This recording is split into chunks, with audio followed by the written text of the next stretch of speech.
Well, thank you for coming to my talk. You might be wondering why we have a talk about fake news at this conference. Well, I want to tell you a story. I want to tell you a story about data integrity.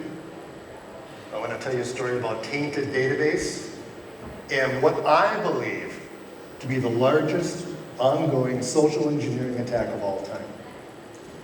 It's also a story that includes trickery, money, and global political influence. But first I want to give you a theory. This is my theory. My theory is this. My theory is that fake news is social engineering at a global scale. And I think this is important to announce this theory. And the reason for that is, once you have a theory, it allows you to understand a problem better, and it also allows you to give terms and names to things that otherwise don't have identification. So it's easier to talk about fake news if you have a theory to go with it. And knowing the theory behind fake news as social engineering makes it harder for people to get up and yell fake news every time they hear something that they don't agree with, which is something that happens quite frequently in my home country. All right, so I'm going to talk about social engineering. I'm going to talk about targets, objectives, targets, and attack vectors. This is part of the terminology that we'll use to describe fake news. I have a fun example of traditional social engineering.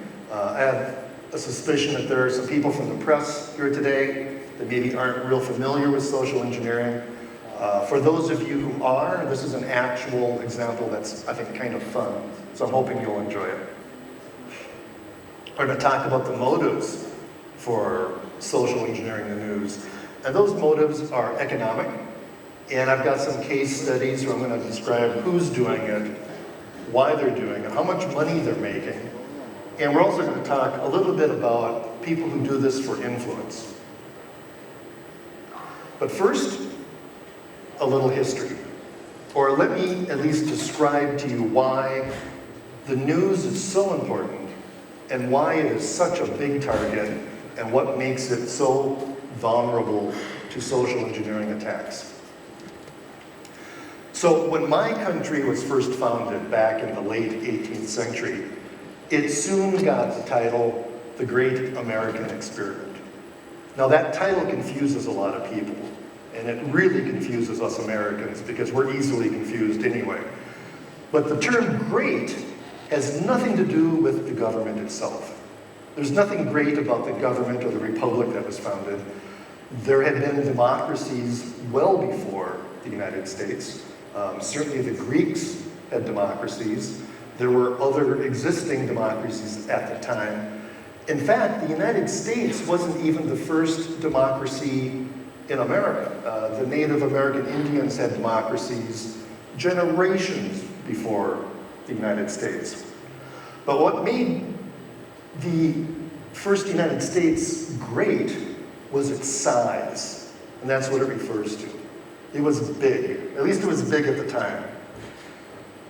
When the United States was formed, it was the largest democracy in the world. So from the northern reaches of New York down to the southern border of Georgia, it's about 3,000 kilometers. It's a lot of space. At the same time, the next largest democracy was the Netherlands, okay? Other democracies at the time, Switzerland was a democracy. There were a lot of small city-states like Genoa, Venice, but the one thing they had in common is that they were all small.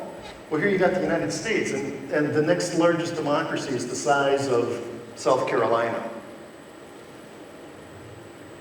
Well, this was also a time when transportation was very poor, news did not spread very fast, and to give you an example, most people at the time, in the late 18th century, they died within walking distance of where they were born.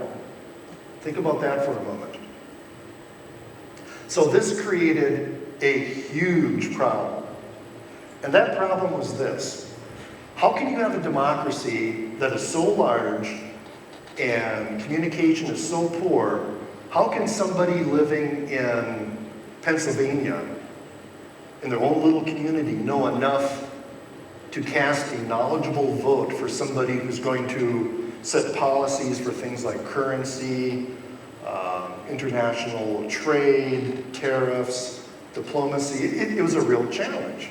As far as that goes, how could somebody in one of the larger states even know enough about their own state to cast a knowledgeable vote? It was a real problem. In smaller democracies of the time, it wasn't that big of a deal because it was a smaller area. Here we had a big area, and it was a real problem to keep people informed. And it was a very important thing to do. So they did a couple of things. The first thing they did is they started a postal service. This did two things. First, it gave people a way to mail letters and correspondence throughout the country. That didn't exist before that. It may have existed other places. It didn't exist in the United States. The other thing that happened is that there were now post offices all over the country. So there was a presence of the federal government throughout all of the original states. That was also important. But a more important thing that happened is they gave newspapers legal protection. And that was huge. At the time, this was actually a bit of a gamble too, because at the time, most of the newspapers were in the North, and most of what was printed wasn't news at all. It was mostly religious types of things. Things like reprinted sermons were real popular. But they had enough faith in the newspapers to do this, and this is how they thought people would know enough about current events to be able to cast good votes, and you could have a functioning democracy. So here's the legal protection that was given. This is right in the US Constitution. Not only does it mention free speech, but also mentions freedom of the press. So in the United States, the only profession that has legal protection is journalism. Interesting, and there's a reason for that.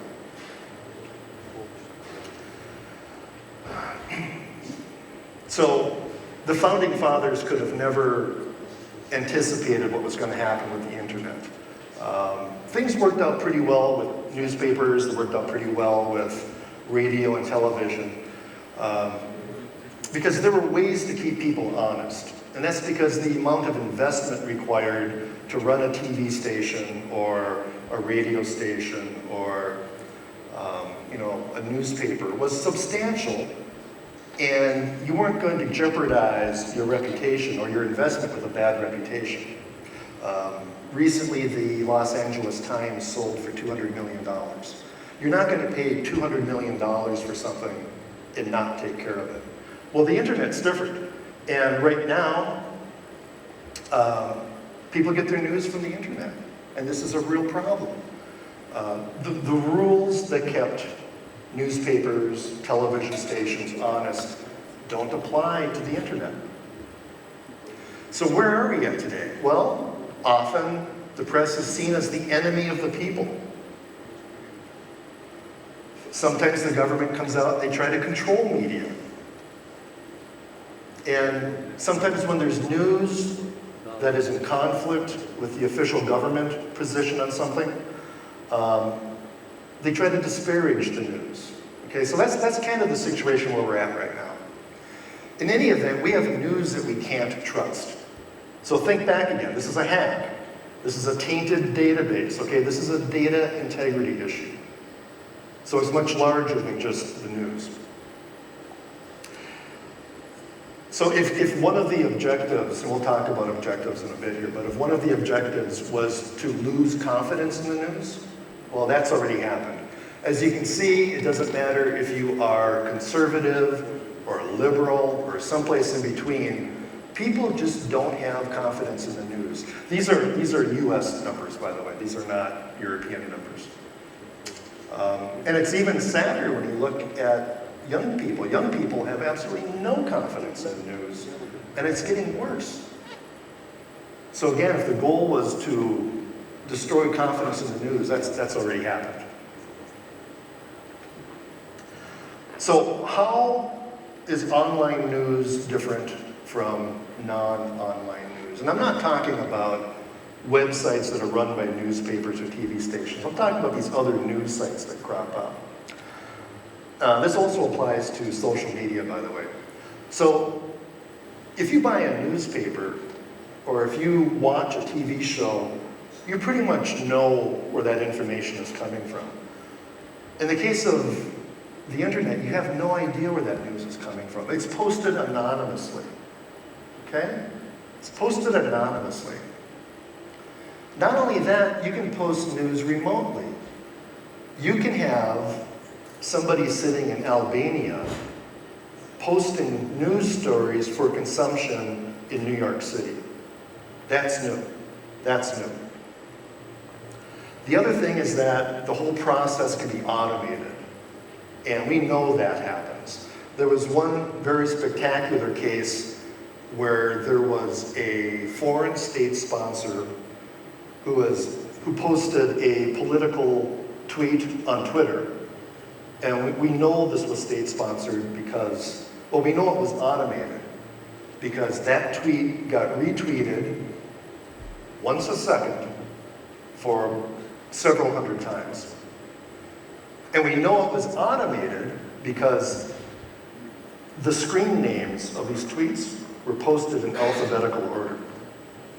So there was also a sloppy programmer who did this, right?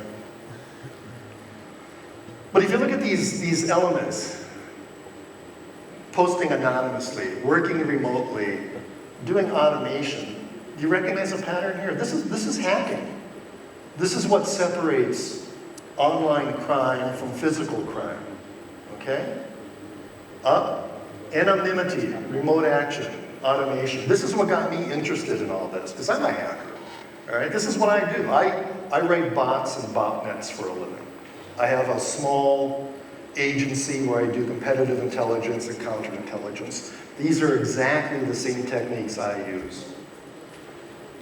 And where I got interested in this subject is I also have a connection with journalism. I've taught weekend workshops for the VVOJ, that is the investigative journalism organization for the Netherlands and Belgium. I've done workshops in both of those countries. I've also taught weekend workshops at the Center for Investigative Journalism in London, basically teaching investigative journalists some simple hacking skills, which was a lot of fun. I've learned that journalists are just like hackers. They've got the same brain. They were good students. But anyway, this is hacking, okay?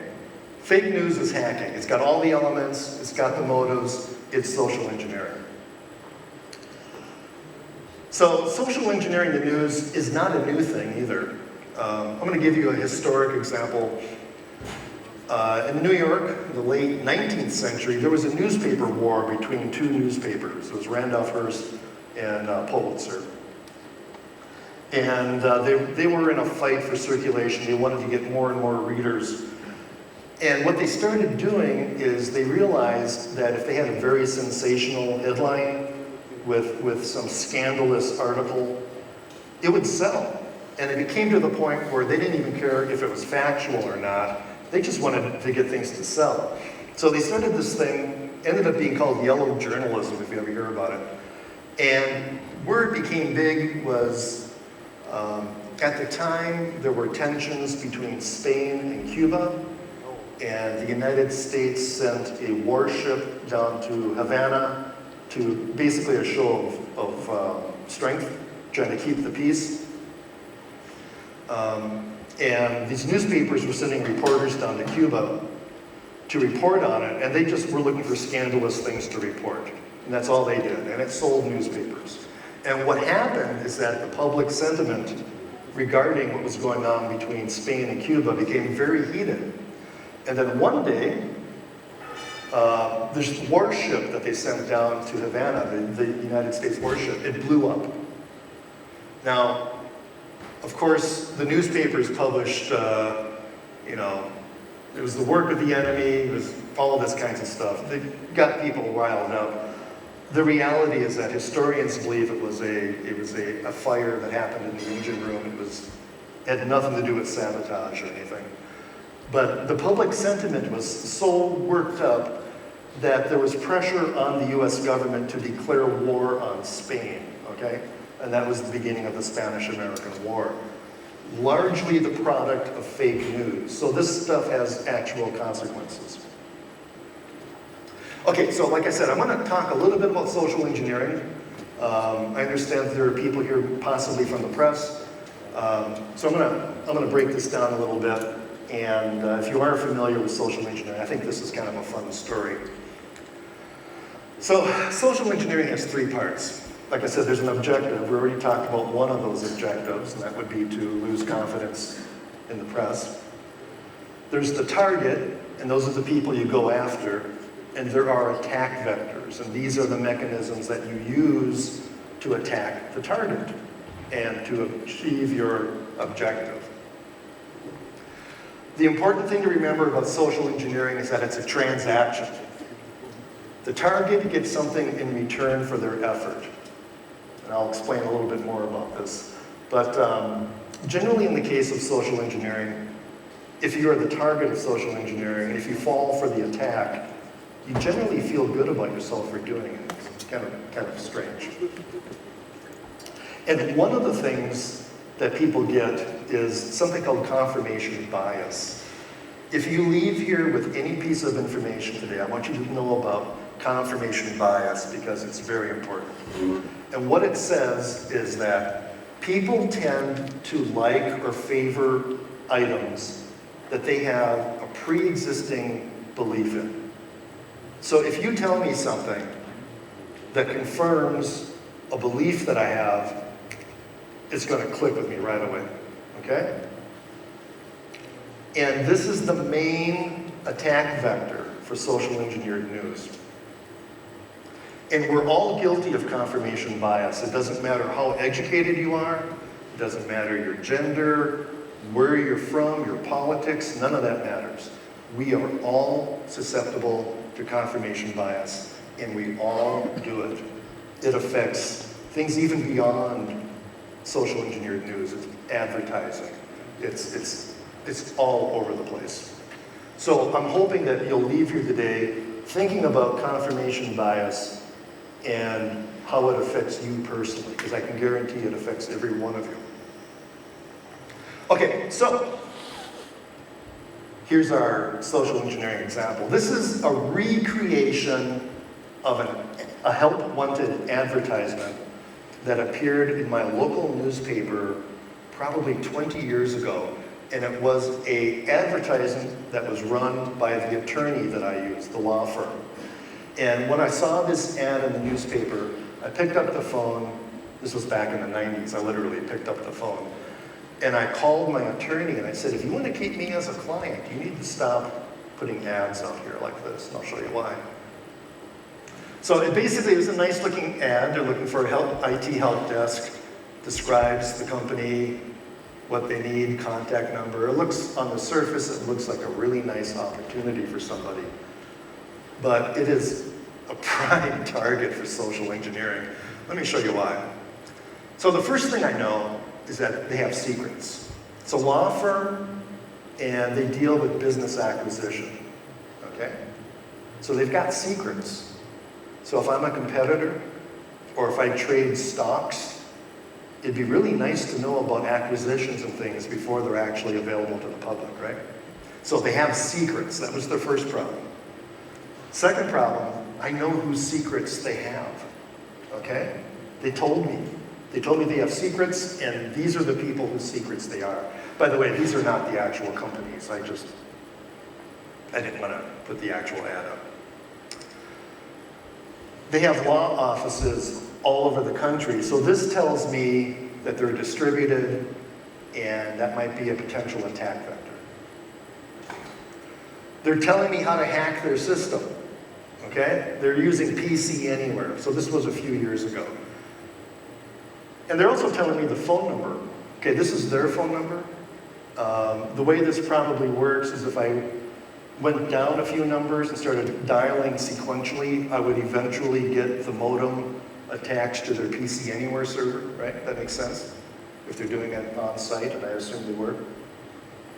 So not only are they telling me that they have secrets and whose secrets they are, but they're telling me how to attack their system. They also have an immediate need for this person. So this is telling me there's nobody there right now. There's nobody watching the store. Nobody's watching their network. And when they do end up hiring this person, that person will have too much stuff to do. This is too many things for one IT person to do, right? This is also telling me that they probably only have one IT person. So they told me an awful lot just within this ad. They told me that they have an opening, nobody's watching their network, and the new person's going to be overworked. They've identified the types of secrets they have, and I know their clients and their industry. They gave me a good idea of what the attack vectors are going to be, and I roughly know how to get onto their network, right? Just in one ad. So how do you plan the attack? Okay, so you plan this attack essentially the same way you would attack a news or people reading the news. So my objectives, I want to get secrets about pending acquisitions and maybe do a little industrial espionage. Targets, I can either target the HR staff, the human resources, the people who are hiring them, the personnel people. I could also attack the new person once they're hired. And the attack vectors, well, I can attack the network and delay the new hire. I'll show you that one. And I can also ask the new employee just to offer up network credentials. So I'll explain both of those attacks to you. So this is how I would attack the new employee. First thing I would do is I would call the office and say, hey, has that job been filled yet? And they'll say, no, it hasn't.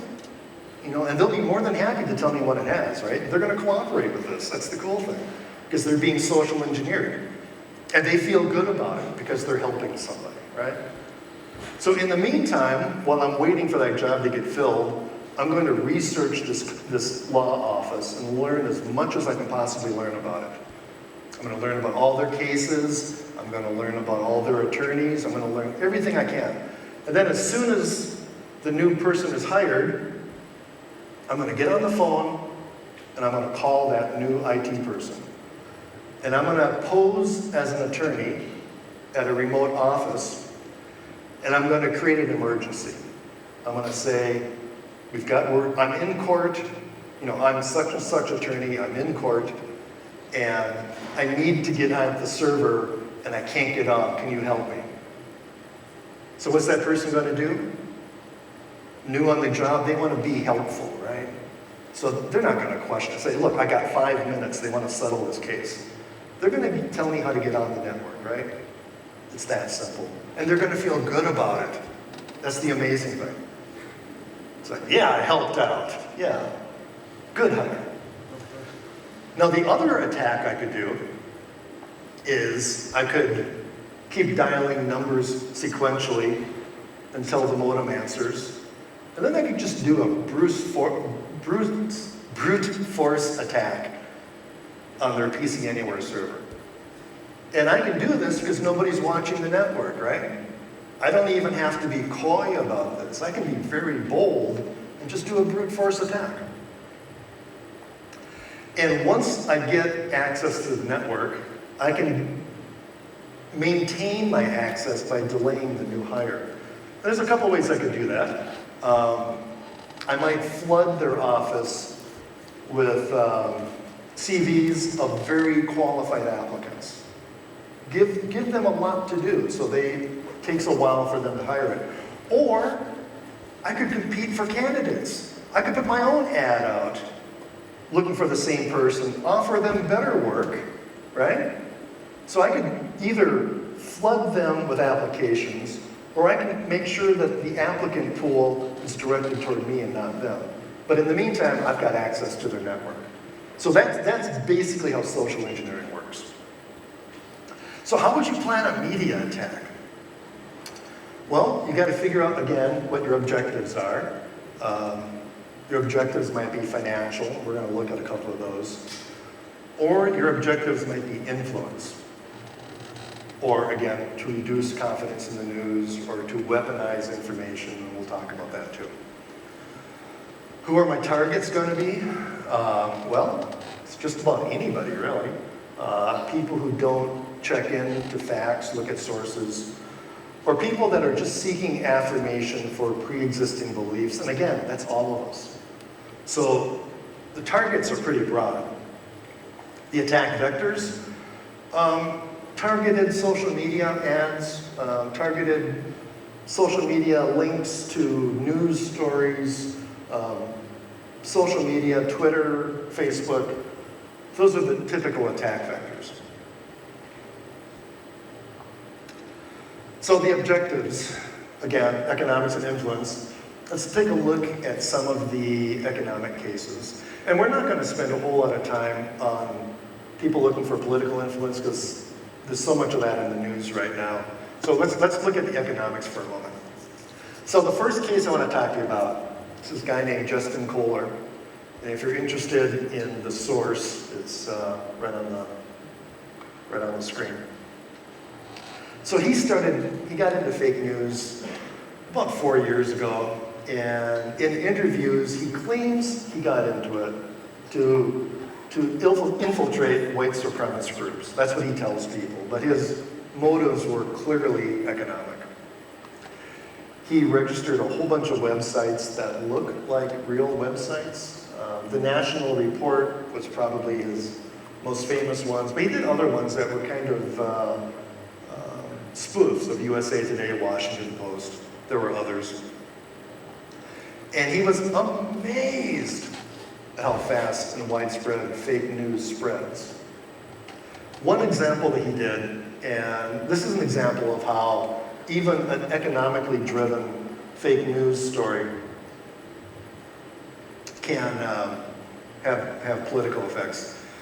In the United States, marijuana is legal in much of the country, but it's strictly a cash business because of some federal banking laws. But he posted a story about people buying marijuana with food stamps, or it was government money given to people who need assistance. So it was complete fiction, but it really had a lot of traction with people who were mad at those loafers who were using our good tax money to buy marijuana.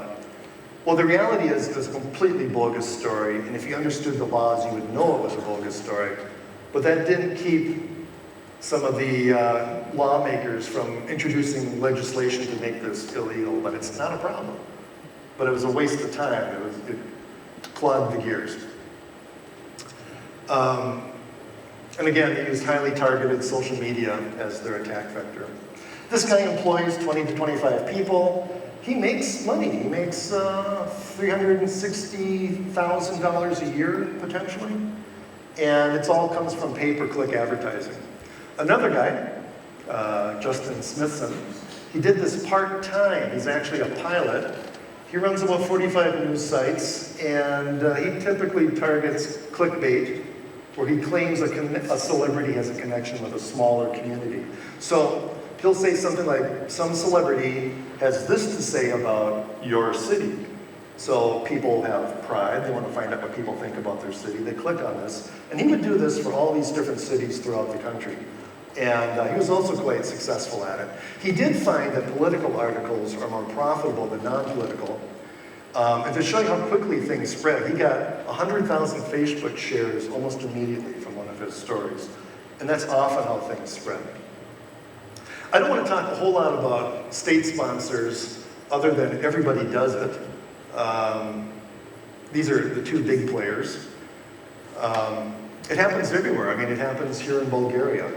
If you want, I don't want to talk about this a whole lot because it changes very rapidly, and you can do the research yourself. The problem is that a lot of this stuff looks like very legitimate political ads that are taking out on Facebook. Facebook doesn't talk about how much people spend on advertising, but the organization called Campaigns and Elections says it's about $1.4 billion was spent on the last US election. That's the US billion, not the European billion. It's a lot of money. Okay, weaponizing. People ask me, what does it mean when you say weaponizing information? And I tell them the story. Well, the difference between an explosion and a bomb is the intent, right? They're the same thing, just the intent. And a weaponized information is actually an attack vector, and it looks a lot like a Trojan horse. It's information that is weaponized to look attractive to a target, but once it's accepted, it only serves the interest of the attacker. So again, it's confirmation bias. If I know your bias, and if I attach a little bit of information on top of that, that I want you to accept as your own, this is how it's done. And that's how information is weaponized. And it can often be weaponized to create an artificial call to action, much like marketing or advertising. So you can use it to disclose confidential information in phishing attempts. This is how, in the United States, Hillary Clinton's mail server was compromised. It was done through a phishing attack. You can cause a target to take action to vote a certain way, or you can encourage people not to vote at all with this type of information. You can make them so upset with the process that they just stay home, and that's also valuable. So, what can be done about it? Not a whole lot, to be honest. Facebook and Twitter have taken some action to recognize fake news stories, politically motivated stories. The problem is that there are so many ad networks out there that you can't battle it this way. In most cases, it's protected speech. In the United States, at least, you should be able to say anything you want, right? And it's just like any other story. You can have the most secure server in the most secure data center. The biggest vulnerability is the people around it. And that is always going to be the case. So, for me, and what I do, this is the third time I've given this talk this year, I try to educate people. And I want people to know about confirmation bias and how it affects your lives. And it would make me feel really good if you went out and talked to your friends and the people you work with about confirmation bias. And frankly, if you work in security, this is a wonderful opportunity to call a meeting at work just to educate people on social engineering, because it affects other things in your life as well. So that is my talk. If you find this stuff interesting, you can look me up on Twitter. I have a YouTube channel. I am also the author of WebBot Spiders and Screen Scrapers through No Star Express. I think most of my DEF CON talks are on YouTube. And one thing, if any of you have any experience with fake news, I would love to talk to you, because I'm currently working on a larger project about hacking elections, and I would love to talk to anybody who has any connection to this whatsoever. So thank you very much. It's been a pleasure.